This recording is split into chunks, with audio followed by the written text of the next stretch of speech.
Right then, ladies and gentlemen, exclusive, Disney is rebooting Alien without Ellen Ripley. Now this, take with a pinch of salt. This is unverified. It also seemingly does not take into account the fact that Disney is running a Hulu FX series. So the validity of this is highly, highly questionable, but I thought we'd dive into it. This is over on that hashtag show, and I'll leave a link down below. Before we dive into this, ladies and gents, I am still selling the Blu-ray for my film Black Fields. We have about 15 left of the first batch, so if you want, to have that quicker than anyone else, please do check out the link down below in the description box. It's not just the film, it's also the prequel, an hour-long documentary, the soundtrack, the concept art, you name it, it's all there. So that being said, let's dive into today's video. Now this is interesting, this hasn't really been picked up by many people, and as I said, take it all with a massive pinch of salt. I do not think this is true, but it could be. This is the problem, isn't it? You just never know with Disney. They could be, it could be true, basically. So let's have a look, shall we?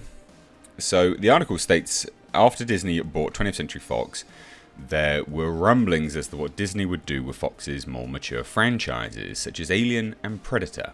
While both franchises have had relatively recent entries, Disney is wanting to capitalize on both, but primarily Alien. It's said that many of the executives at Disney see value in Alien as a franchise and are hoping to have a new film out every year or two. Now that, straight from the off, I just do not see as true. And the reason behind that is that it hasn't been profitable. Alien Covenant lost quite a large sum of money. Yes, Prometheus was profitable, but then this is a franchise that was stagnant for a great deal of time. So them trying to pump out a film every year or two? No, I can't see that. I can't see that at all. These are relatively expensive films, unless you go back to Complete Basics, which, based on what they're saying here, isn't the case. So just from a business perspective, I can't see them doing this in any way, shape or form. But apparently we've got new writers, and it's going to be a fresh start for Alien. No Ellen Ripley to save the day this time. So Disney originally wanted Ridley Scott for the rebooted film, apparently according to these individuals, but the script they got from him was convoluted and incoherent, far from the refresh that the executives wanted from a reboot. We can exclusively report that a new script is in development with new writers. Now, that's really important to sort of highlight here, is that Ridley Scott has never written an Alien film before. He's not a writer. He's not a script writer. So them saying that they got a script from Ridley Scott is utter nonsense. He doesn't write films. He's that's not what he does.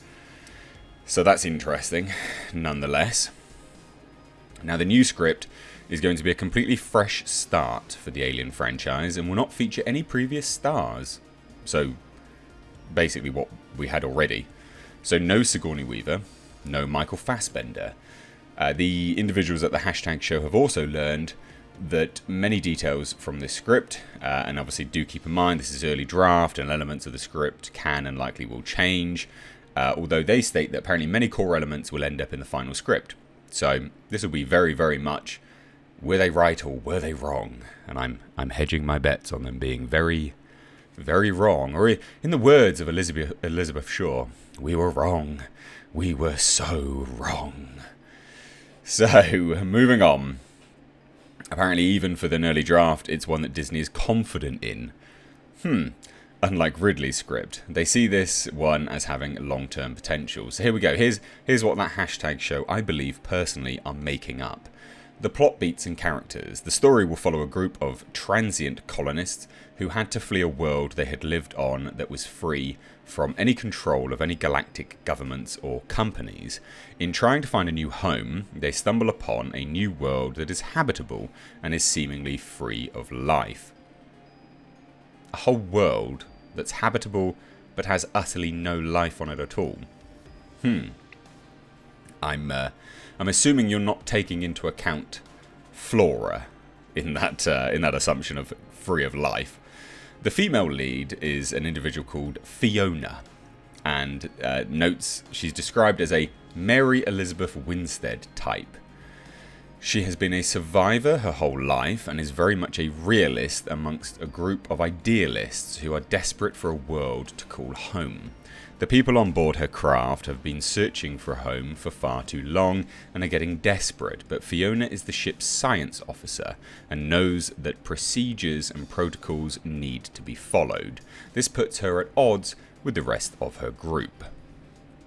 As with any and all alien movies, eventually the alien eggs come out to play. Someone eats a facehugger, xenomorphs show up, standard stuff. So the plans for the sequels and The Predator.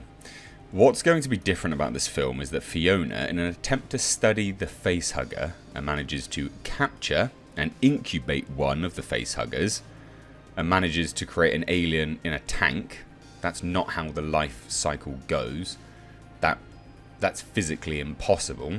They don't go from facehugger to chestburster to alien xenomorph XX121 without excess DNA. They have to be incubated. What are you talking about? So anyway, apparently Fiona creates one in a tank. Bollocks, does she? However, the alien she grows has an attachment to her and has a chance to kill her, but doesn't. Well, she sounds like a pretty bad science officer if you've got a xenomorph that has the opportunity to kill her. I mean, that's really, really bad. Why have you given the alien the chance to kill you? So anyway, Fiona sends her created xenomorph after another one that attacked previously. There's said to be some amazing alien-on-alien action and will be unique for the series. That sounds utterly garbage. The movie will end with the friendly alien sacrificing itself to kill the other one. Oh, of course. Because we're anthropomorphizing onto the Xenomorph XX121 now, and we're going to really feel something for it, are we? That's terrible. Of course, there will be set up for a sequel with an alien egg being attached to Fiona's ship with its fate and allegiance in question. No, I don't think anyone's going to be questioning that. That sounds caca to poo-poo.